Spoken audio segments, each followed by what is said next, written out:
1 year. 1 year, 2 months, and some change since the last time I did a live review. Last night I tried this. I had some issues with the stream. It just didn't work. But I'm still here. Trying this again this morning. Means how it's been so long, worked out the kinks, yada, yada, yada. But here I am. I'm back.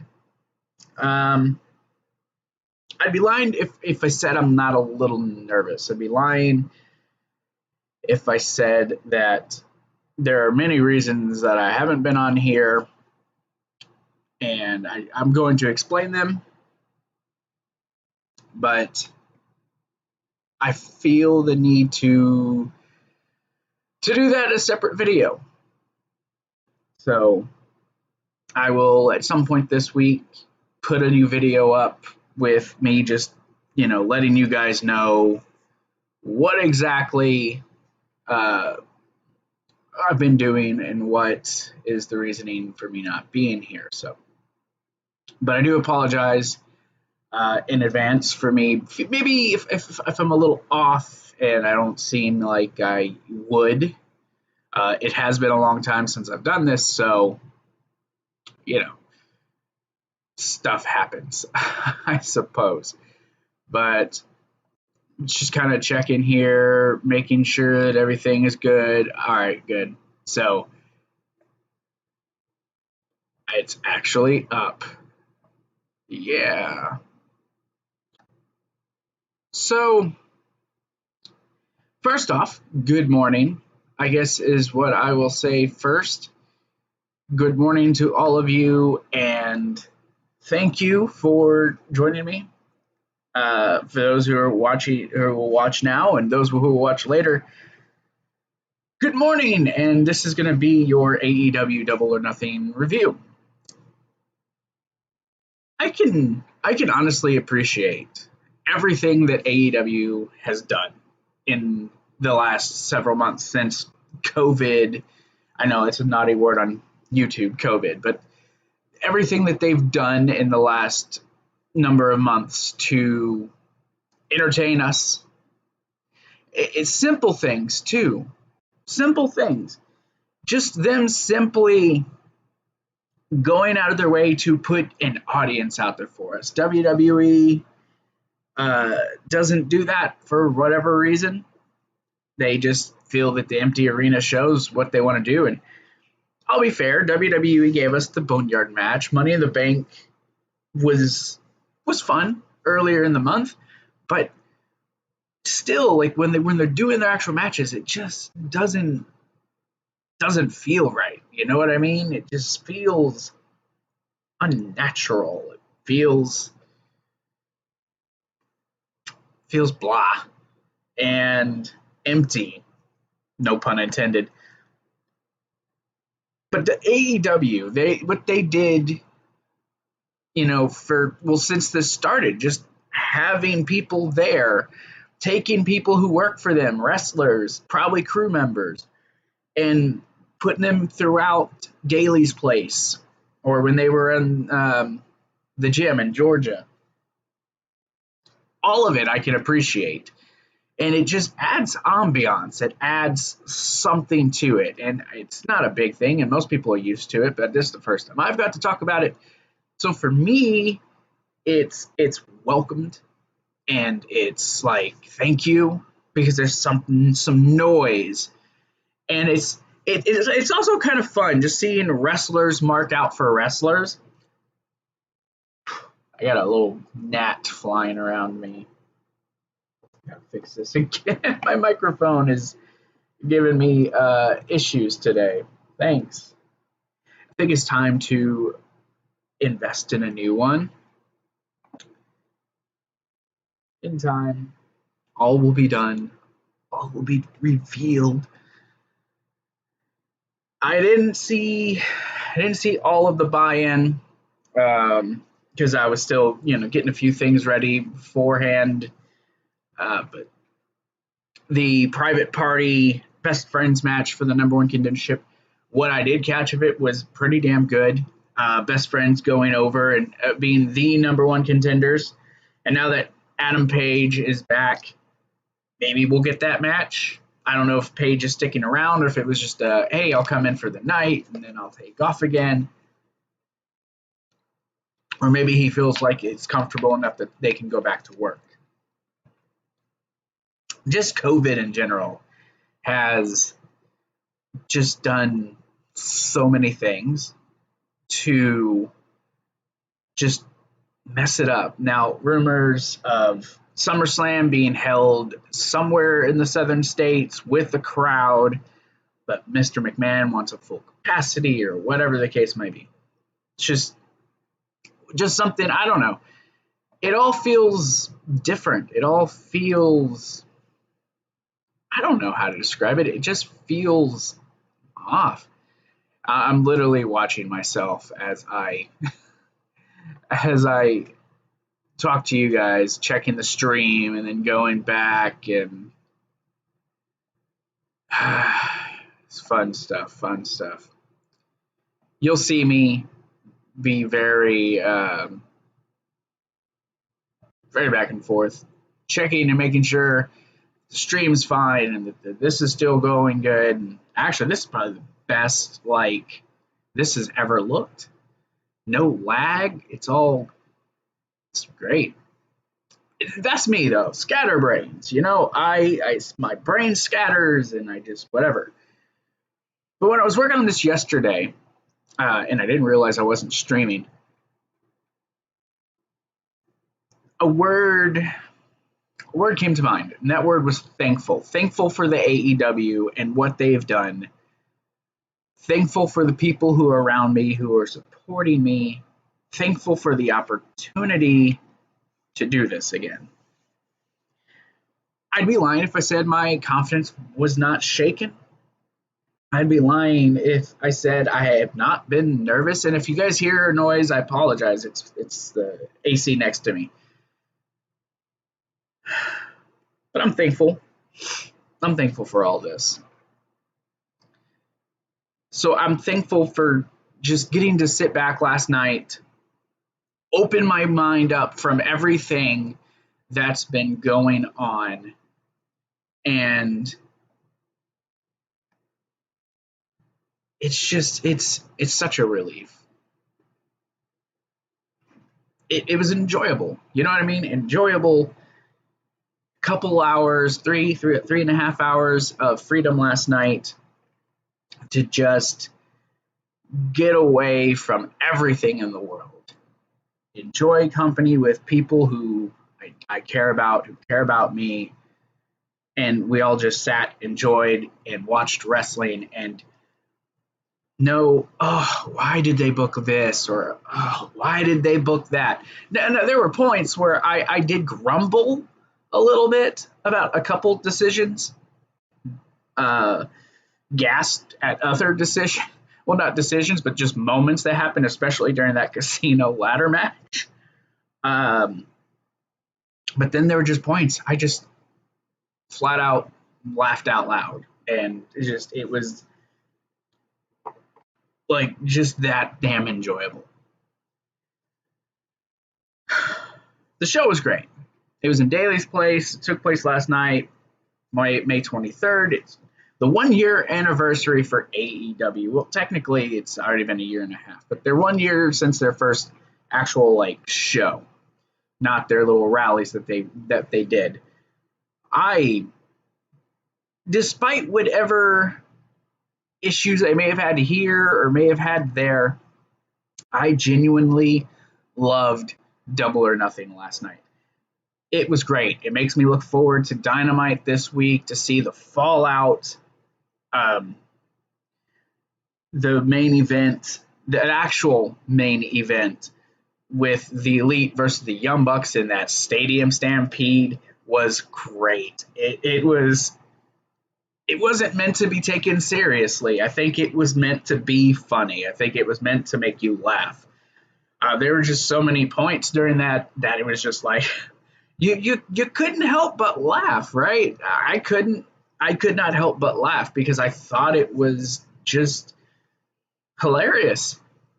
It was hilarious, and I enjoyed it.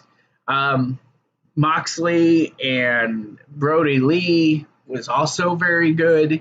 I'm going to go in and talk more about these matches, but just like my overall feel of it, of the whole show was just enjoyable, even in the moments that maybe I didn't think was great.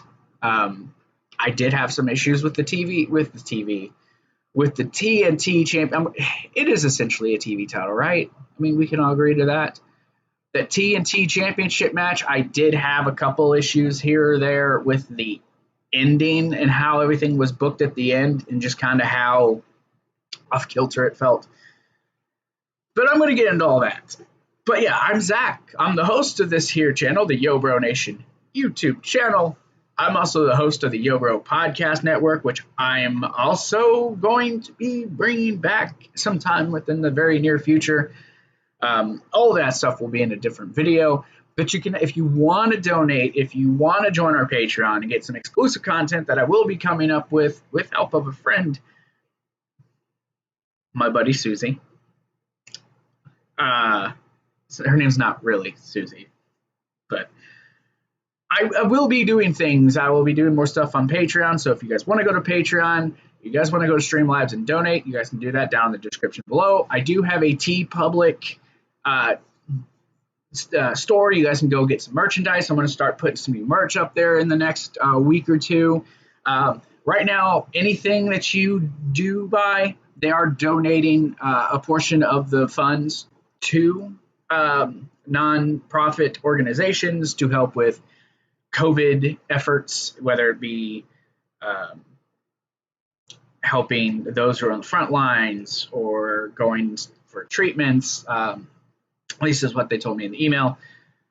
Please go there. They are selling masks right now. You can go on there, and different stores have masks. I'm going to try to get some masks put up on mine as well, so you guys will be able to go do that. So go check them out. The link for that is also in the description. So yes, the buy-in. Let's go ahead and just jump into this. So the buy-in was okay. A couple interviews. Lance Archer had an interview. Tony Schiavone took care of that. Taz was on commentary with Excalibur. Taz, I think, is just a natural fit for commentary. But yeah, Best Friends versus Private Party for the number one contendership. Private Party lost to the Best Friends. Did we really think the Best Friends would not win? I certainly did not think that. Then we get to the main show. I don't know if it was maybe just because I was watching it through my PlayStation with Fight TV, so I don't know if it was just that that application that I was watching it through, but I had a couple moments where it would lag. And it wasn't often, it's like maybe a couple times, and then a couple times where it actually said it had technical difficulties and they had to start over. I don't know if anyone else had that, but it was nothing too bad. I think it was just maybe my application through Fight on my PlayStation. That intro opening package for the show was honestly the best opening package I think I've seen from any wrestling company in forever. One of the biggest things and biggest issues that I've had with wrestling since COVID has started, more so towards WWE, is the fact that WWE has yet to acknowledge everything that's going on in the world with COVID and whatnot. The fact that they have acted like that's not a thing, that's not happening. AEW has, especially in the last month since they started going back live within this last month, have really taken the bull by the horns and said, hey, this is happening. They admit that they're testing people, that they're being tested, not having their temperatures checked, that they're doing some testing to see if everything's fine. No, they are testing them, giving them tests for COVID. And if you're not, then you're not coming in. So they're giving us the crowds by doing that, and I'm thankful for that. So thankful. But this opening package with different wrestlers within AEW thanking essential workers acknowledging everything that's going on, that goes from that into the actual, like, here's what we're doing, and this is why, because you are essential, so we're giving this to you. This is for you. It was powerful. Powerful is the best way I think I could look at it, because it was just so real. It didn't feel like a hand-fisted, here you go, this is what we're giving you because we care. This is for you. Oh, we're essential work because we are, how was it put? We are woven within the fabric of society, or however the fuck WWE put their bullshit. It never feels that way. This literally felt like a genuine, heartfelt, we're doing this for you. And I loved it. And they did another thing later on in the show where they acknowledged everything that was going on, which I'll talk about. It was towards the end of the show where they spoke more about just being thankful for being able to do this. Thankful is my word of the day, and everyone needs to use the word thankful today. Be thankful for things, despite all the crap that we have going on. But they did that opening package. It was good. It really hyped up the show. It gave us some realism that was going on in the world. I've gone on enough about that, but it was good. Then that's when my first lag happened, so I kind of missed a few things. But when it came back, I was seeing the promos by the different guys who are participating in the casino ladder match. You know, Frankie Kazarian. Well, they won it, but you had Christopher Daniels talking on behalf of them. You had Orange Cassidy with the best friends talking about, okay, you open the ladder and you climb it. Like, they're really trying to explain to him, and he's just sitting there, you know. Hold on. Gotta do my Orange Cassidy, right? Gotta do my Orange Cassidy here. Hey, don't mind me. So you had Orange Cassidy. He's in there, right? He's all in there. And he's just, yeah. And he's like asking, no, wait, you climb the ladder. Like, it was fucking hilarious. Just the interaction with Orange Cassidy, like, oh, he knows what he's doing. And then Trent say, oh yeah, he's got this, man, he's got this. But then Chucky T is behind him, and he's all like, okay, you gotta open the ladder, you gotta climb the ladder. Like, just it was very good interaction. So then they kicked off tonight the show with the casino ladder match. Of course, the winner of this receives a future championship match. There was 9 guys, with one to be later revealed during the match as another participant. And this match, so this review is going to be different than I usually do. I really break things down. I took notes. I took plenty of notes, and I wrote a lot of things down, but it was just more of like a reference, right? I'm not going to really like deep dive into this. It's just highlights, what I liked, what I didn't like. Just that's going to be me going forward. I'm not going to try to like be a very analytic guy. I'm not a very analytic guy. But these were the participants in order. And if you read my title, you already know who was the other guy. But hey, just in case, spoilers ahead. So you had Frankie Kazarian, Scorpio Sky, who started the match. Ooh, I got like a frog in my throat. Excuse me. Check something real quick here. Dun, dun, dun, dun, dun, dun, dun, dun. All right, so back to what I was doing. Oh yeah, so Frankie Kazarian, Scorpion Sky, they started the match just a little bit of like a little back and forth, and they just kind of like felt each other out. You know, like they grabbed the ladders. They're like, okay, we won't do that. They put the ladders back. Then Kip Sabian was the next guy out. Kip Sabian, though, before he got in the ring, Havoc got in there, and he was attacking, you know, those guys and helping him out a lot. There was a really nice spot before Darby Allen came out. Darby Allen was the 4th guy. Let's just kind of set this up. I'm going to set it up so I can see it better. So there were some spots, you know, they were kind of going at it. this German suplex by Kaz onto Jimmy Havoc onto a ladder. Jimmy Havoc in his white suit with the blood like coming down on it. Very nice looking suit. Yeah, like I said, then Darby Allen came out. Darby started hot. He was just taking all men out.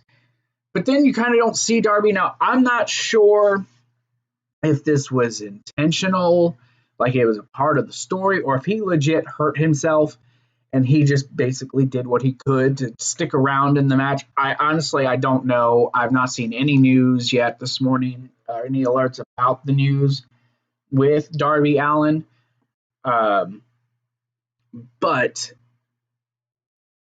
he climbs the really tall ladder, which had already been set up outside by Kip Sabian. But then there was another ladder set up between the barricades that he set up. So he climbs up. He has Kaz set up on that ladder. He goes all the way to the top, like to the very tippy top.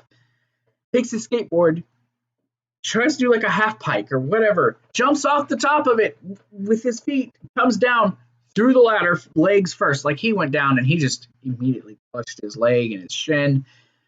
I don't know, maybe he sprang something. It looked brutal. It looked like a very brutal spot, and it just, like, you barely see him the rest of the match. He was in it, but it was just very sporadic. Orange Cassidy came out next. This Orange Cassidy is gold. I'm so glad to finally get to talk about Orange Cassidy. When I first saw him, I wasn't sure how to take it. I'll be honest. I wasn't exactly positive Pete with Orange Cassidy, but as I've watched him, it's great. You know what I mean? Him coming out, taking his time, he goes up to the booth and he's asking Excalibur and JR and Tony Schiavone, how do I win the match? And Excalibur literally is like, Tony has told you like 200 times how to win this match. And he's like, no, legitimately. He sat down with him and told him 200 times, this is how you win. But he gets to the ring and the ladder's laying there. And he's just kind of walking around and staring around. And he the ladder is laying, right? And he stands on it and he just reaches. Like, fucking hell, man. He's great. I love Orange Cassidy. The individuals I was watching with, they loved Orange Cassidy. But then, everyone tries to get him and he's ducking and he's doing his shit with just his hands in his pockets, and she's all like, oh my God, he just did that and his hands are in his pockets. Yeah, that's Orange Cassidy. That's what he does. But then he tries just stand on the ladder again. Colt Cabana is next out. Boom, boom, Colt Cabana.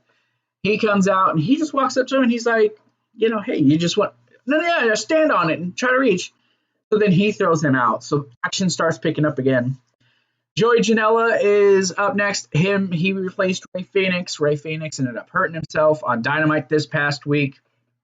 He comes out flying around. Luchasaurus is next. My friend didn't know what to call him, so she just wrote him down as Dino Man. Yeah, that was a thing. He comes in, tearing up everybody. Sick power bomb to Kip Sabian, from the inside to the outside onto everybody. Darby finally gets back in the ring. He's fighting with Luchasaurus. They're on the turnbuckle.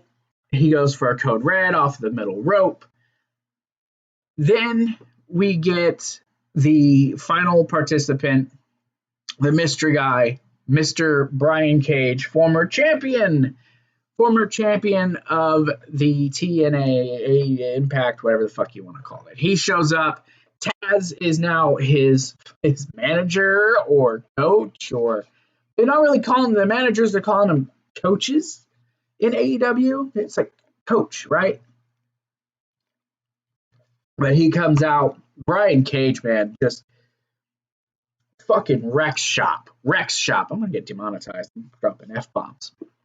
He's just wrecking shop. Gives this sick, I think Excalibur called it an F5000 or whatever, to Darby Allen. Just picks him up, doesn't even fall. He just tosses him, and Darby just spins like a fucking dart. Boom! Then another nasty powerbomb to Kip Sabian. Poor guy just got tossed around tonight. Gets powerbombed. Brian Cage just in control. He's got this match, right? Orange Cassidy, he comes back. He's on Brian Cage's back, like holding onto him. Brian Cage is like, all right, whatever. So he's climbing the ladder. Everyone pulls him down. Finally, everyone, well, except for Darby, everyone's beating him up. They get him to the outside. They pile freaking everything on top of him. They're putting tables and freaking barricades, and then they go to the outside and they grab one of the big poker chips they had set up on the outside. They carry one and they just kind of drop it on him. So that was funny. That was funny. So they just kind of left him underneath that. Orange Cassidy, as the match went on, Orange Cassidy's on top of the ladder. It looks like he's going to win. He's knocks Kip Sabian down. Sabian falls and lands on a ladder. Then Penelope Ford comes up there. He grabs her by the hands. He lets her go. She falls on top of Kip onto the ladder. That would play later into her match. And he almost won. It looked like he was going to win, but then Jimmy Havoc shows up, pulls him down. Then you have this spot. And like I said, I'm not deep diving into this. It's not what I'm doing. But you have a spot with Orange Cassidy, Marco Stunt, and Luchasaurus. I swear to God, this was one of those moments I laughed the fuck out loud. So Luchasaurus is just beating down everybody. He is in full, firm control. He goes for a chokeslam on Orange Cassidy. Orange Cassidy gets out, and then he puts his hands on Luchasaurus' throat to chokeslam him. And then all of a sudden, out of nowhere, behind Orange Cassidy is Marco Stunt on a ladder that was probably as tall as my kid. And Orange Cassidy turns around. Marco Stunt puts his hands on his throat. And then they pick up, with the assist of Luchasaurus, Marco Stunt chokeslams Orange Cassidy. So then Marco Stunt, he's involved a little bit more, and he's doing some more crap. Joey Janela with a Death Valley driver to Orange Cassidy on the outside, on top of the poker chip that was on top of Brian Cage. So more stuff. They keep fighting and this and that, and it's all whatever. Then finally Brian Cage gets out from under everything. He gets back in there, wrecks shop again. Then you have him and Luchasaurus with some back and forth kicks and punches and strikes that finally result in Brian Cage power bombing Luchasaurus onto a ladder, in which I got a very interesting comment. We'll leave it at that. Darby Allen gets back into the ring, tries to fight with Brian Cage. He ends up getting hit with the drill claw. And then there's this spot, right? This it looked very dangerous, and it looked like it may legit hurt him. So Brian Cage picks him up. He's got a smaller ladder set up on the turnbuckle, and he puts Darby up there. Darby slips, so he readjusts. He puts him on there. Then he gets underneath the ladder with Darby on this ladder, picks him up, goes to the side, and just tosses Darby and the ladder to the outside. Darby tries to grab the ladder, but oh my God, that bump. If Darby Allen is still alive, I will be genuinely shocked.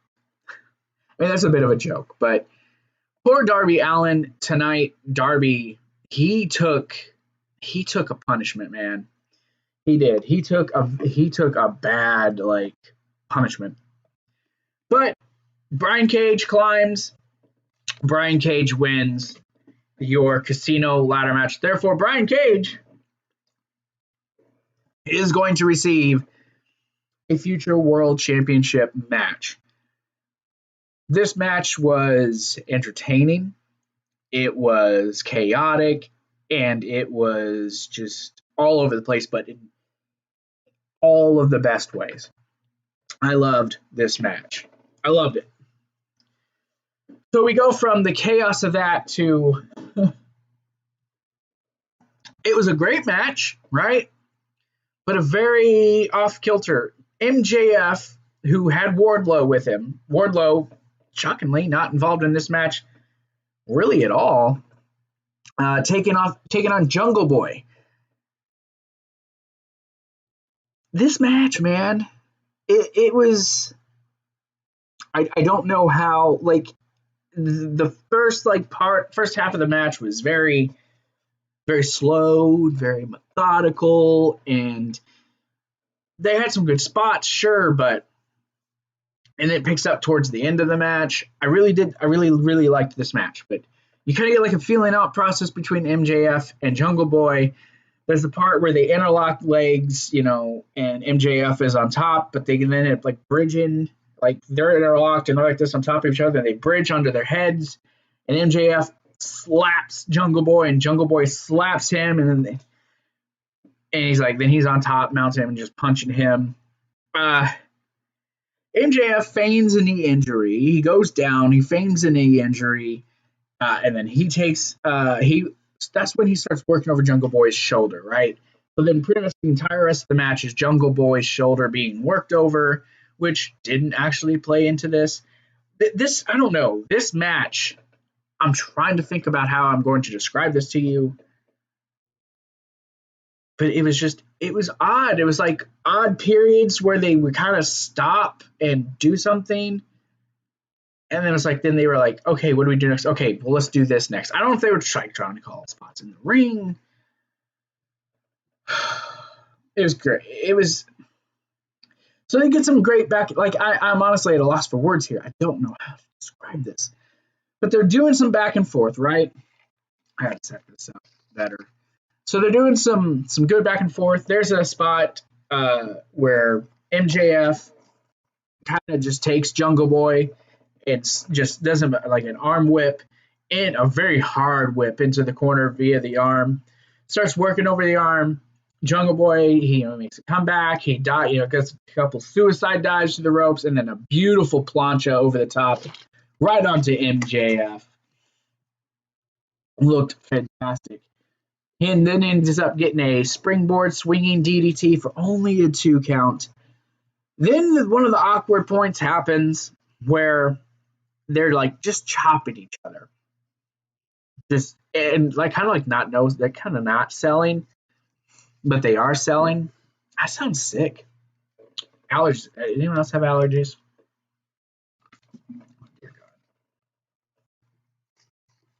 I'm having trouble with me notes. They're acting up. I'm about to start doing this digitally. So, yeah, they're just chopping each other, like giving it just hard chops. Very hard chops. So then they fight some more. Jungle Boy gets MJF into the crossface. He tries to get out, but then MJF bites his hand, gets out, works over the arm some more. And then he gets him into like it kind of like a Michinoku driver, but then he like literally drops Jungle Boy right on top of his head, but still only gets a 2 count. Then you get a spot on the apron, and Jungle Boy tried it earlier and it was blocked. He tried a reverse Arana. Didn't work. But this time he hits it on the apron, and God, it looked bad. Kudos to these guys for being as safe workers as they are, but it looked like it legitimately like hurt MJF. It looked like it did. It legitimately hurt him. He barely gets back into the ring with the assistance of Jungle Boy putting him back in. We get a top rope Liger bomb onto MJF only for a 2 count. Then these guys are trying like different pin attempts onto each other. MJF finally gets him into a pin attempt with a bridge, holding Jungle Boy's arms with his legs, over him. MJF barely sneaking out of victory. I did not do this match any justice. None at all. Like I said, it was a weird match. It had some odd spots, but It was still a really good match, I guess. It was, I can't do it justice. Go watch this match. I'm just going to stop there. Go watch this match. MJF for the win. I assume they're still trying to build him towards a championship match, or maybe they've changed their mind and now they're going to go with Brian Cage. I have no idea. Tnt Championship Match. I actually thought this would be later in the show. Apparently, I was clearly I was wrong. So Mike Tyson comes out with that TNT Championship belt. I'll give them this. They said it's not completed yet. I did not like that belt. The red strap, for TNT, right? The red strap, the plate it just didn't. When you look at the tag team titles, beautiful belts, right? Love them belts. You look at the AEW women's title, it looks good, a little small. Maybe they can make it a little bit bigger. Just give it a little more size. It's not so tiny, especially when you get someone like Nyla Rose holding it. It just doesn't look right. But then that AEW championship belt, my God, it's like a beautiful belt, right? Most beautiful belt that you could possibly ask for. But then this one, just not feeling it. I'm not feeling it. Despite that, Lance Archer comes out and he just, I don't know who the guy was, and this is like a weekly thing, just destroys this poor guy. And then they go to a shot of Mike Tyson where he's just like, hey, I like this shit. Then Cody comes out, does his entrance. Now, look, I will say this. This match, before I even get into it, was a fantastic match. It was a legitimately fantastic match. A tale of two stories. There's Archer just pounding away on Cody Rhodes, and then you get Cody's comeback. But the ending of this match bothers me, and I want to go. Actually, you know what? I'll save it. I'll save the end of the match until I get there. But I'll get there. So yeah, Archer, Cody comes out. They have the little thing. The referee instructs them. Blah blah blah. It's for the title. Presents it to him. Archer immediately with a blackout. Cody rolls out, so Archer doesn't get the pin. Archer goes for a claw. Cody actually gets out of that, reverses into an armbar. Cody, he keeps fighting, but then Archer just kind of tossed Cody right. Like they're fighting to the outside. Cody's like on this ramp on the outside near the stands. Archer just grabs him, tosses him all the way to the mat, past the bed. It was a good 6 feet or whatever. It looked like a brutal. Cody in this show took some serious, very serious bumps. So then Archer just basically toys with Cody throughout most of this match. And you can see they'll every once in a while kind of go to Mike Tyson. There's a couple spots. Mike Tyson, he's just sitting there and he's just smiling and he's just like, yeah, man, like Mike Tyson, and he's just happy to be there. I think, man, did anyone else see that Tyson video? He looks like in the best shape you could have even asked for. So Tyson, he's watching. There's this suplex that Lance Archer hits on Cody Rhodes.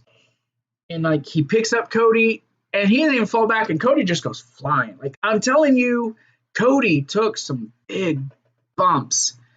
Then he just rips off the turnbuckle pad, charges at Cody. Cody moves. He hits the turnbuckle. Cody starts to work him over. They go to another shot of Mike Tyson, and Tyson is literally just yawning. And I know they didn't mean for that to be the scene. They just started to catch his reaction, but he's yawning. He was probably tired. He's like, man, it's a different time here. I'm ready to go to sleep.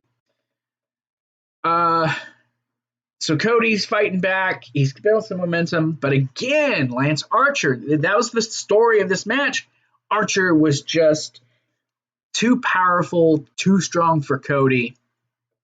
He picks up Cody and just launches him. Like, if he would have went any further, Cody would have hit the freaking barricade on the way down. It probably would have been brutal. But Cody, man, kudos to Cody for just selling the shit out of this match for Lance Archer, making Lance look like a beast. Another thing that happened during this match a lot, and I Big Swole, MVP of the crowd tonight, right? Him just in her face, talking shit, her talking shit to him. He was just back and forth, even to Billy Gunn. Jake Roberts on the outside, whenever he's arguing with Billy and his kid, basically being like, he just punked you out, bitch. Like, JR with the line, I think he hates women. It's like, no, he was literally just talking to Billy and his kid. Like, calm the fuck down.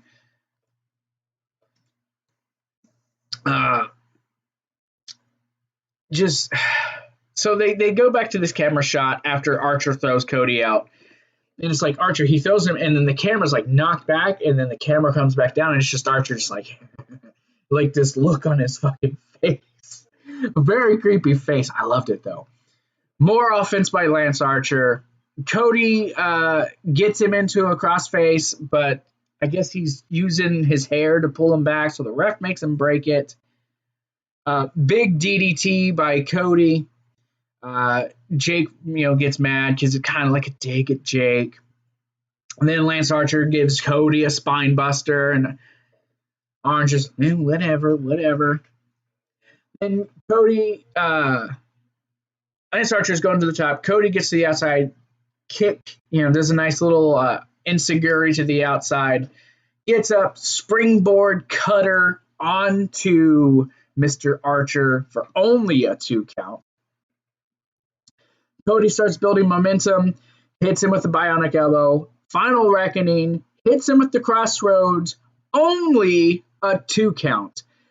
Cody hits a stinger splash. Cody hits the splash. Archer walks out. Big old choke slam, gets a 2 count.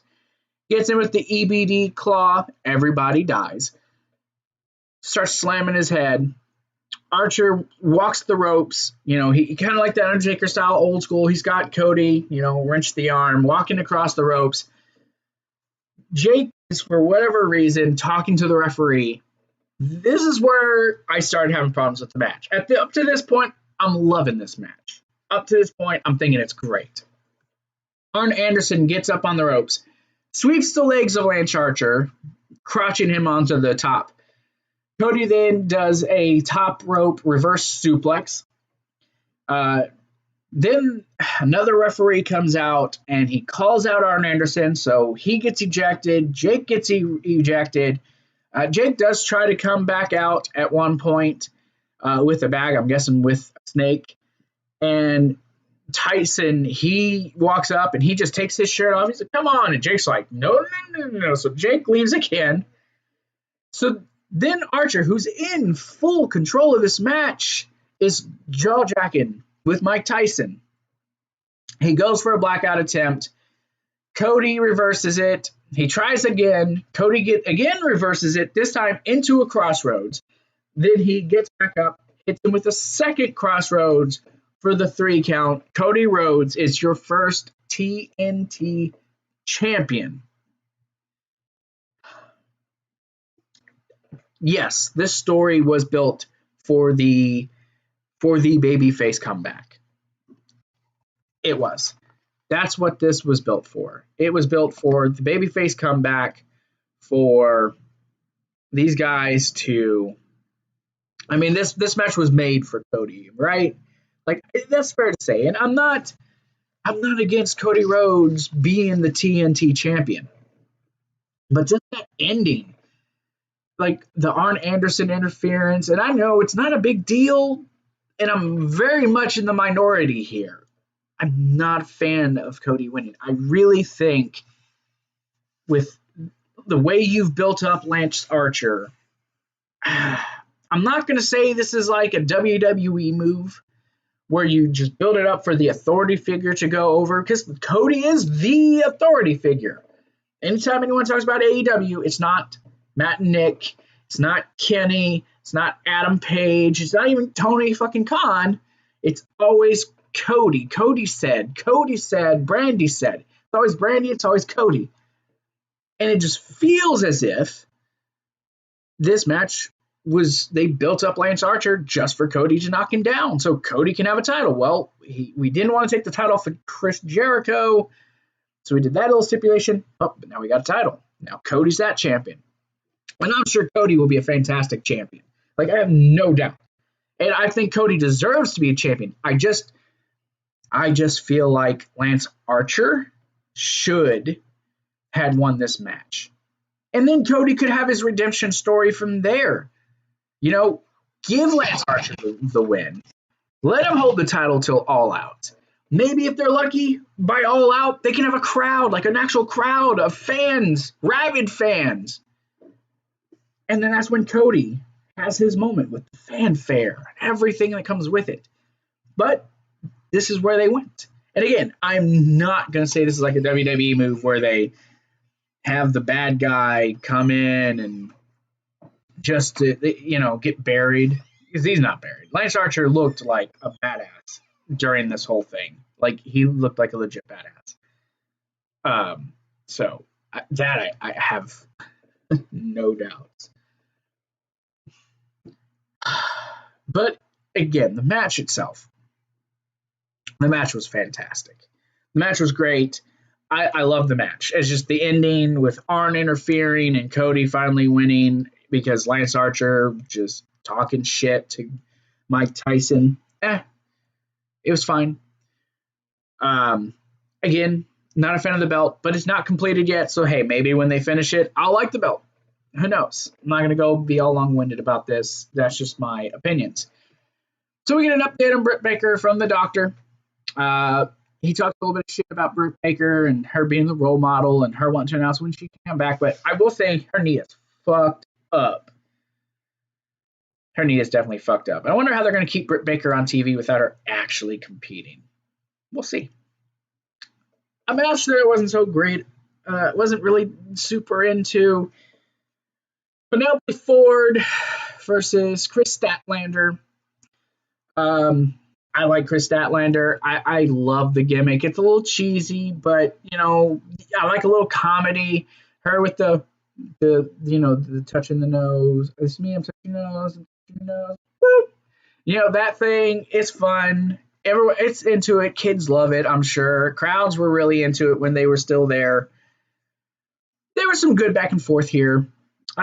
This wasn't like a match that I was just super into. But Penelope Ford, I think, is actually very underrated. I like Penelope Ford quite a bit. Very underrated. Kip Sabian out there with his injuries, like both legs taped up, on crutches, just like he can't do nothing. Was great. But this match, it was not the best match I think either of these women could do. Maybe it was a time thing. How do you follow Cody and Lance Archer? Like, they were just unfortunate in their positioning. There was not a lot of substance to this match, man, until you get towards the end. A lot of back and forth. You did have a very nice DDT off the middle rope by Statlander. A good suicide dive by Chris Statlander. There was a nice hurricanrana that Penelope Ford did hit at one point. Vicky Guerrero was in the crowd, very much behind Penelope Ford. And Chair made line of the fucking night. Because he's talking about, and he even brought up, well, why is Vicky Guerrero here? Blah, blah, blah, blah, blah. Well, because she's a friend, blah, blah, blah. Like, they don't have to justify why Vicky's there. Like, we know why Vicky's there. Because WWE is a bunch of cunts. Okay? That's why. But he makes the line when Vicky's just yelling at the ref, "Get faster! Ah!" Our dogs are barking. Like, fuck it, whatever. Statlander starts to build some momentum. Hits like a Michinoku driver package, whatever, only for a 2 count. Get a little bit more back and forth. Finally, Big Bang Theory for the 3 count. Again, it's just this match was just to me. But both women are good, and I think they're trying to build the story with Penelope Ford and Chris Sabin splitting, because they brought up, who was it? They brought up freaking how if she would focus on her stuff, she could be, in contendership rather than worrying about her fiance or whatever. They're building that story. And this was the beginning of it. So there's probably going to be a split between those two, which I think it's early. I think you could draw this out even longer, but they're choosing not to, and well, that's fine, I suppose. So this was like, to me, the lull moments of the show. This match, which again was a good match, but then we get the Shawn Spears Dustin match. Shawn Spears Dustin match. I was not a fan of this match. It just wasn't. This was the comedy match.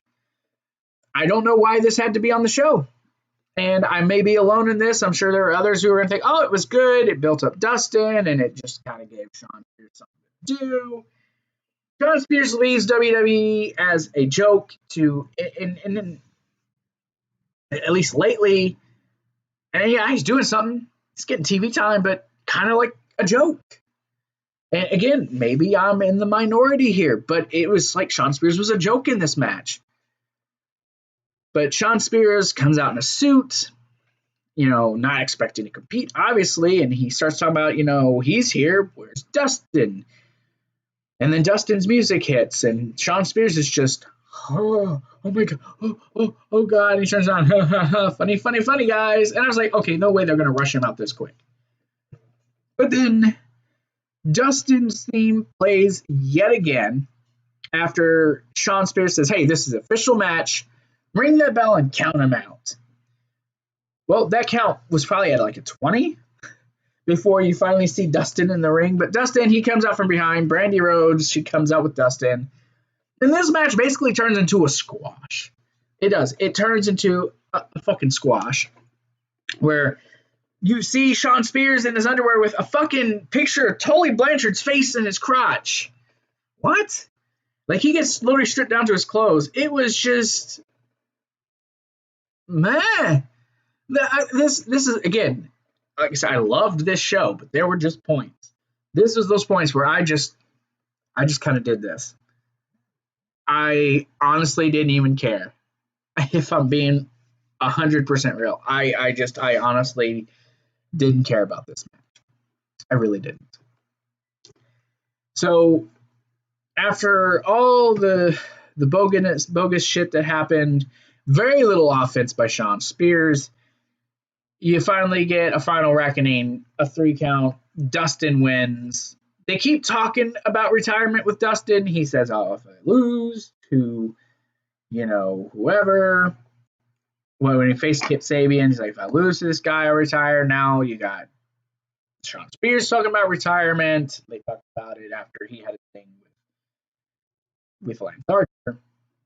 I think he's actually on his way, which is weird because, my God, if this man isn't in like the best fucking shape of his life, it's just weird, right? It'd be weird for him to not be there.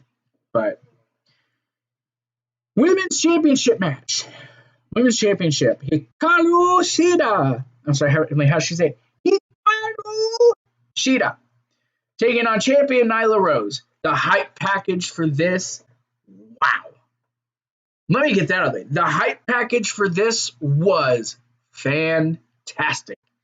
It was just great. The match, not perfect. It was not a perfect match.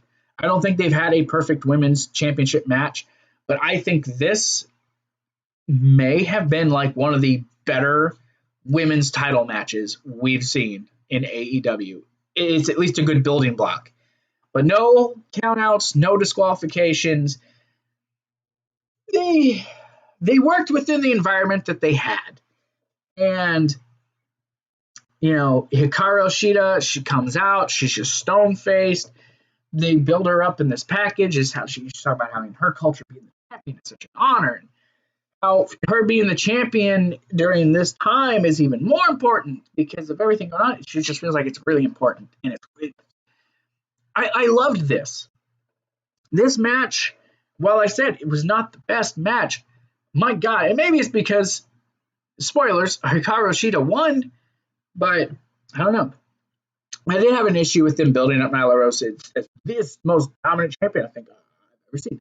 Well, she's only been champion for a little more than 3 months, and she's not exactly done much. Like the previous 2 champions, but hey, maybe Shida will be there more, and we'll get more out of her, right?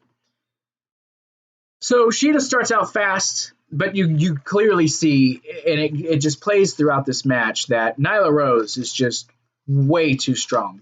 Hikaru. My stuff, it's like coming apart. So they brawl to the outside. Shida, she just gets tossed through a poker table, like power bombed through it. Nyla walks away with a good line. Always bet on black, bitch. I don't know. Shida, then she's like kind of like, and they're just battling. And this match was a good 20-ish something minute match. Like they gave them time. Shida's leaned up against a chair, and Nyla comes in with another chair, just kind of choking her with it. She goes for a beast bomb. That gets countered. Shida hits her with a running knee. Shida continues. So she just fights and fights and fights. They're fighting on the outside. You see the stack of the poker chips that you saw earlier in the show. Whoop, whoop. Oh, shit. Good job. Seriously, you need to work. I need to work on my shit. I am a mess, everybody. I am a mess. Oh my God. I clearly need to work on my area and get it set up better. Oh, my throat. So where was I? Oh yeah. So she does like this hip toss onto those poker chips, and then she gets like a running start, and she runs and just does like a jumping running knee. It's almost like a V trigger, but not quite. Shida finally gets her kendo stick, and she uses it on Nyla. And she, remember Nyla, and she hit her. It's like, found your stick, bitch. Well, she replies back with, found my stick, bitch. So she goes after her. She's just beating her up with it. Gives her a suplex onto the kendo stick for only a 2 count. Nyla fights back, gets a power slam, gets a 2 count. Then Nyla hangs Shida over the top rope, climbs to the top, and then just does a diving knee, gets a 2 count.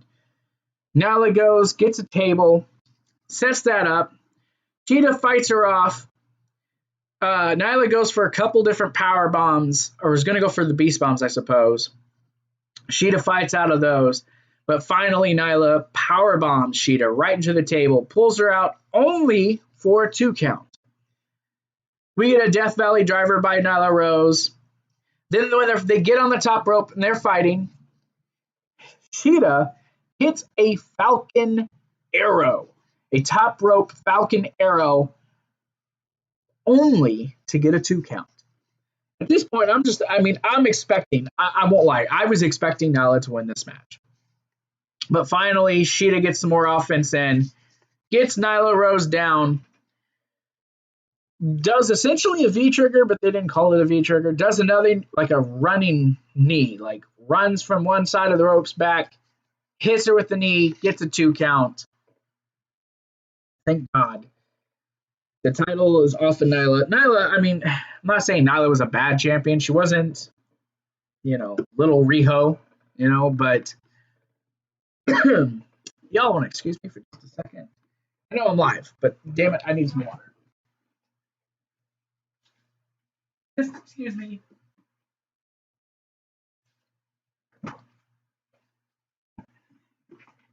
Yeah, it's a good setup. Where was I? So Shida is now the AEW Women's Champion. This woman had she had fantastic emotion, right? Like you could see the emotions in her face, and I loved it. I thought it was great. I loved the actual emotions that she showed in this match, and just her overall, like, she was legitimately happy to win, and I think that's great. Just watched myself get up and get a drink, so y'all just saw me and my pajama ass. So like I said, with the opening hype package, JR, Tony, and Excalibur talked about what was going on in the world. They mentioned some deaths that happened. Of course, Shad Gaspar, who just passed away. Another Japanese wrestler. She passed away, only 22 years old. This is, indeed, it is a very crazy time that we're living in. It is. It's crazy. And, you know, they talked about being thankful. They talked about being thankful to the fans for what the fans have done, being with them, and being thankful for being able to put on this show and having the community mourn together and come together with everything that's been going on. And they just did more talk about everything that's going on in the world. And I appreciate the fact that they acknowledged this. WWE not doing it. And I apologize that I don't know the lady who passed away. I'm so sorry. I don't know her name. But it's crap. It's just utter crap that she passed away at 22 years old. And then Shad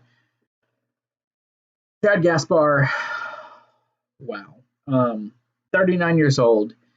Literally, his last act is giving his life for his son.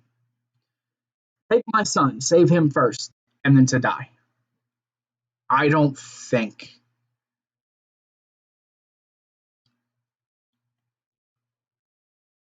for me as a father, I can hope that if I'm in that I do what he did. It's tragic that he had to pass away like that. You know what I mean?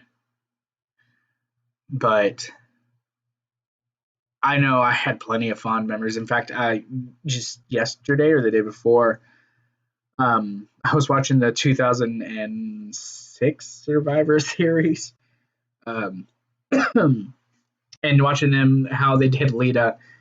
It was great, but rest in peace, man, to the family and the friends of Shad. This is horrible. Honestly and sincerely, though, thoughts and prayers to them. In that's just, that's rough, man. That is so rough. Knowing that that's how these guys passed away. I know, I'm fiddling, but just, I'm gonna move on because that's just rough. That's just rough. That's all I can say. That's just rough. Okay. You see me? No, you don't. I hate because I'm going to fiddle with these. I need like a little clipboard, right? Something I can put my stuff on that I don't have to worry about it fucking falling. Jon Moxley versus Brodie Lee. They had security out there to keep the two separate. Mr. Brodie Lee, the self-proclaimed AEW World Champion, stole the title from Moxley. I think they said it was 18 days ago, 10 days ago, some crap like that. And this match, with the matches that these two have had, I'm not going to say this was a bad match, but I see why this was not the main event. But they did get a lot of leeway in this match. I did enjoy the match. It just felt like it was something was missing. But I also think that they left this match off to leave it open for another match with these two. The fact that how Brodie Lee lost, I think this has been set up for them to do yet another match. So yeah, started fast, a lot of back and forth. But then Brodie Lee, he slowed the pace down. He did a nice dive. Moxley did a dive, and then Brodie Lee did a dive of his own through the ropes. Nice pump handle slant, like a pump handle released German onto a rail on the outside. These two, they fought on the outside, they fought on the inside, they fought to the stage, they fought through the stage. They did a lot in this match. I don't know. How did I go through this match? It was everywhere. It was everywhere. I also was busy at this moment, so I didn't get to like really like go into it. But Moxley starts to build some momentum. Moxley goes for like, he sets up the steps on the outside next to the table, the announcer's table, and not the announcer's table, but like the timekeeper's table. Goes to run and kick Brodie, but Brodie counters where they both kick each other, so they're both down. Brodie Lee attempts to put Moxley through that table. Moxley reverses. They both go through the table. So Moxley back body drops him. It was nice. It was good. I'm so scatterbrained now. You get some more back and forth between these guys. They end up fighting under the stage. Moxley and him fight down to the ramp. Moxley, he steps up on the step. Paradigm shift. This is where, like, the match was just kind of, how do I say, it was kind of like, again, this was not a great match. And I'll hold my thought. I have a thought, but I'll hold it. Paradigm shift, they go through the ramp. Like, they go down into that ramp. Moxley is the first one to come out. Then Brodie Lee finally pops up, and he's bleeding. Moxley and him get back into the ring. Moxley immediately hits him with a paradigm shift. Brodie Lee, only a 1 count. Moxley then attacks him some more, just like some, shots to the face, and he's just like clubbing him.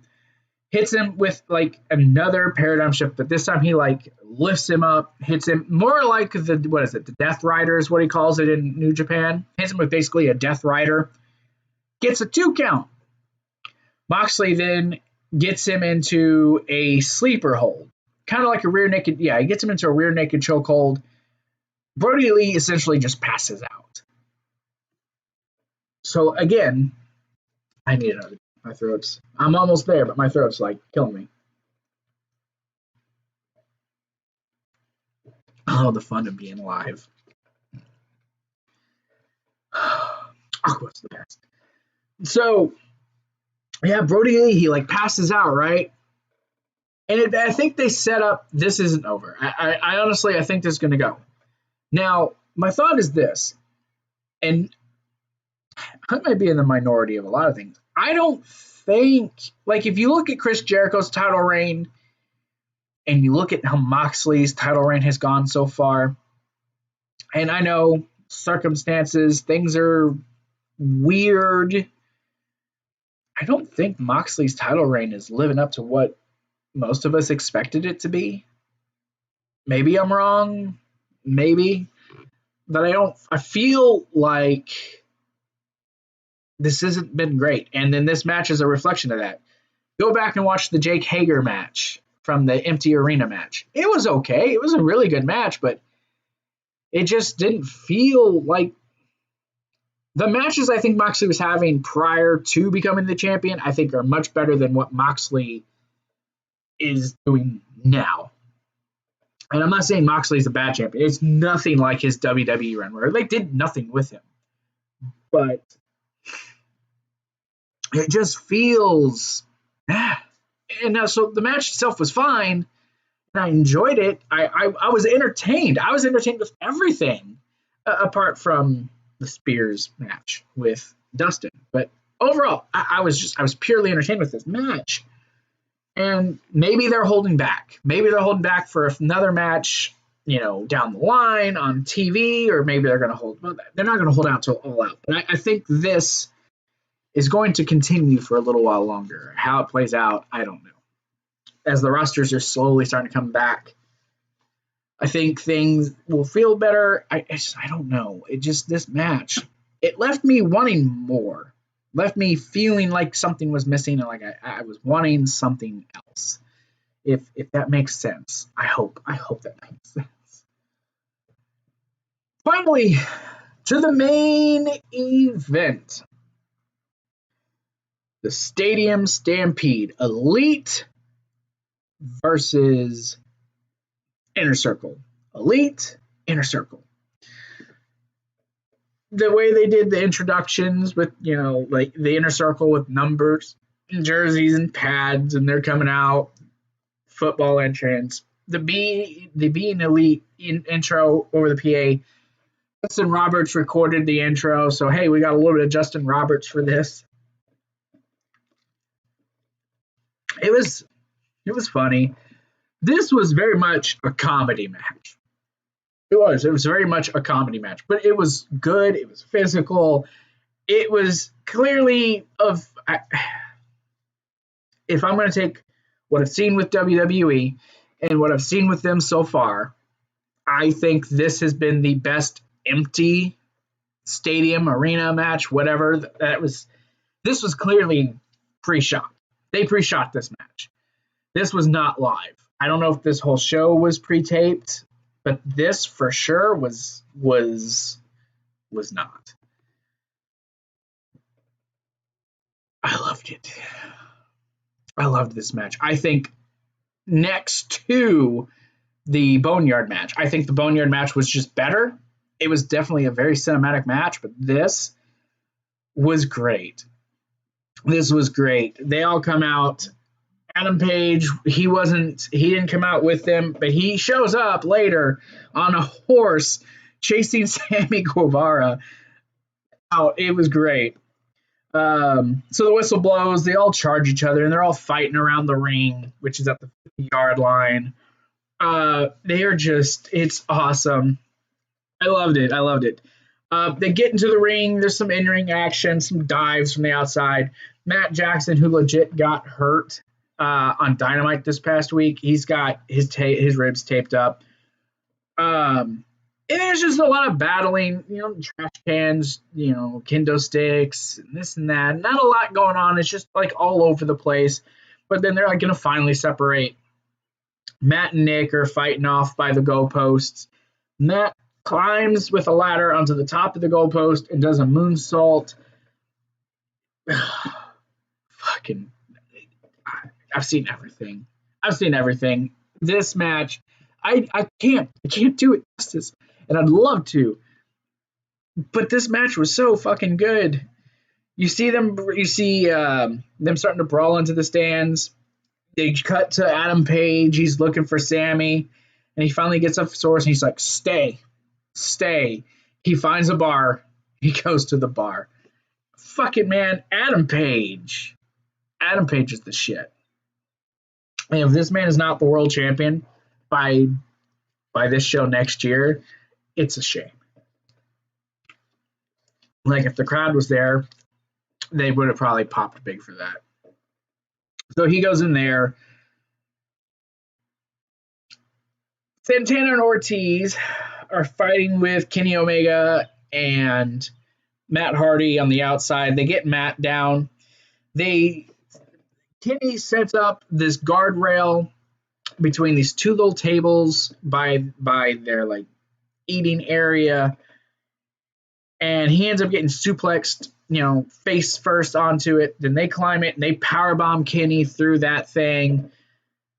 Then you get them fighting with Hardy by this pool, which was such fucking great shit. Matt Hardy is in the pool. They're trying to drown Matt Hardy.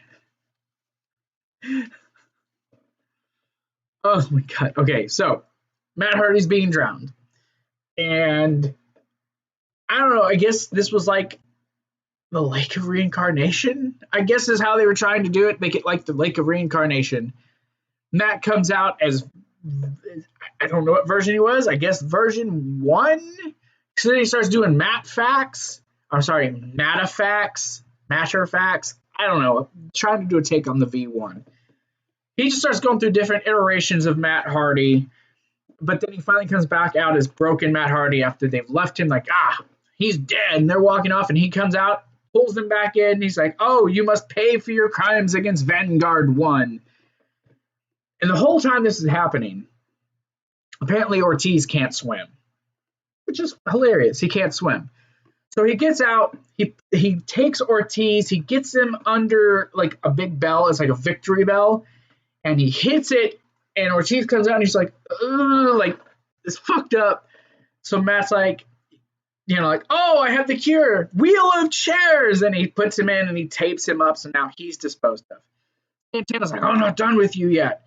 So he beats up Santana, throws him in an ice chest, locks him up. So then Matt goes ahead and he does what he's going to do.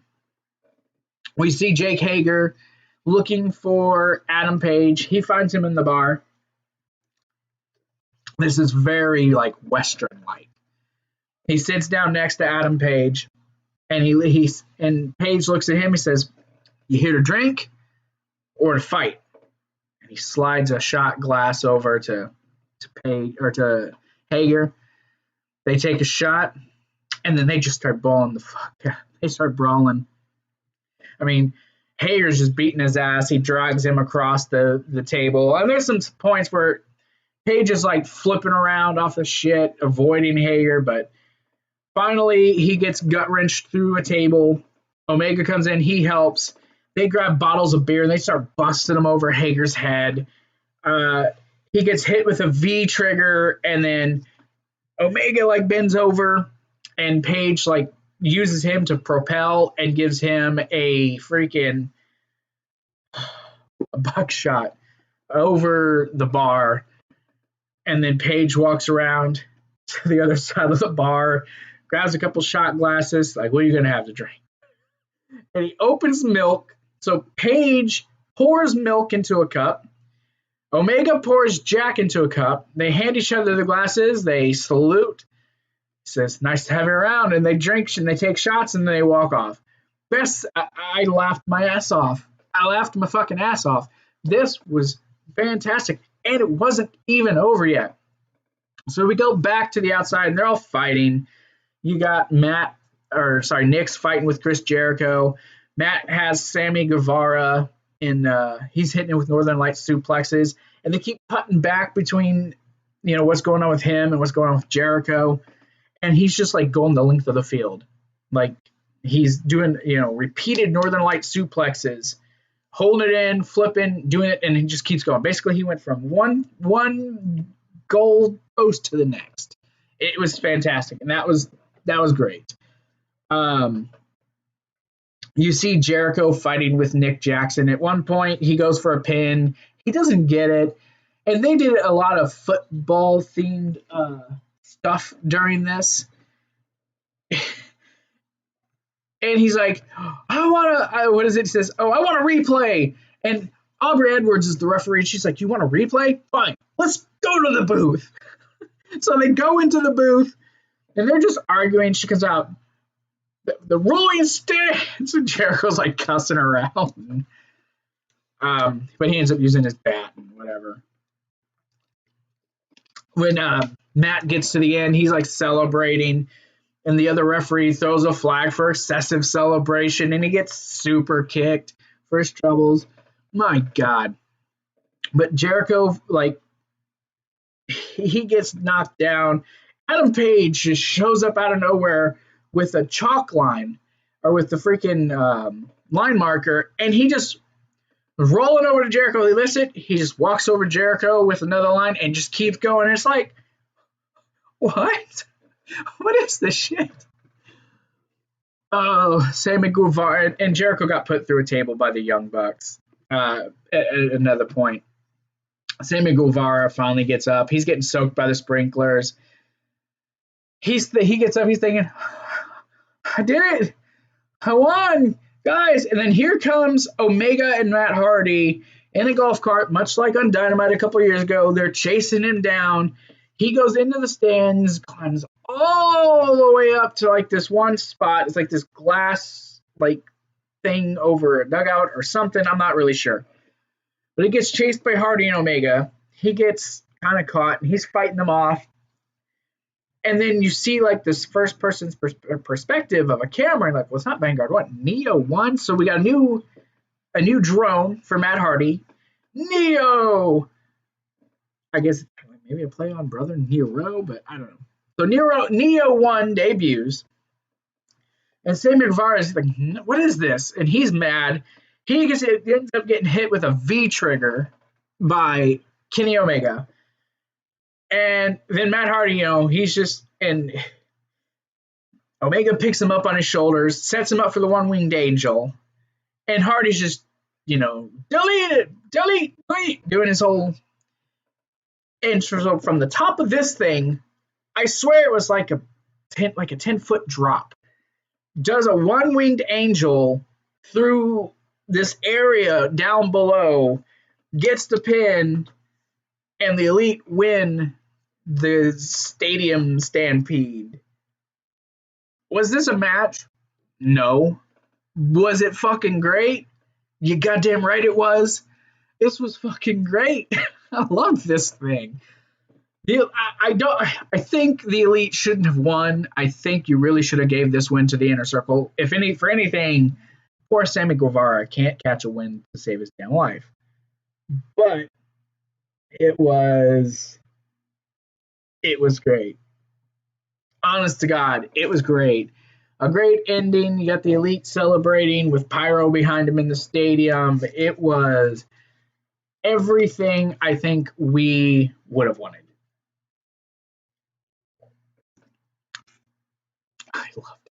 I loved it. I think it was great. But again, overall, despite the couple little nitpicks here or there, this show was everything that I wanted. So I would grade this, I guess, on a scale of 1 to 10. I'm giving this show a 9 out of 10. The couple little flubs there after, the Statlander match and the Shawn Spears-Dustin match weren't the greatest, but they weren't bad neither. So I'm still giving it, 9 out of 10. I think it was great. I love this. I love the show. This fucking Stampede match was fucking fantastic. I hope they do this again. I hope they make this like a once-a-year thing. Tony Khan's got all of that money. They got the stadium. Fucking let this happen once a year. And I think maybe they did this to make up for the Blood and Guts match they didn't get to do.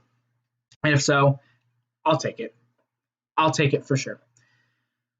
But that's my review of Double or Nothing. Thank you guys for watching me and allowing me to be as sloppy as I am at this. I'll tighten everything back up, and like I said, I'll give you guys a video at some point this week where I can talk more about what's going to go on with the channel and how I'm going to do it and everything. But yeah, thank you guys. I hope you guys enjoyed this, and I look forward to seeing you guys later. I'll definitely hear from Monday Night Raw tomorrow night. So thank you guys. Good night, and have a great effing weekend. Woo!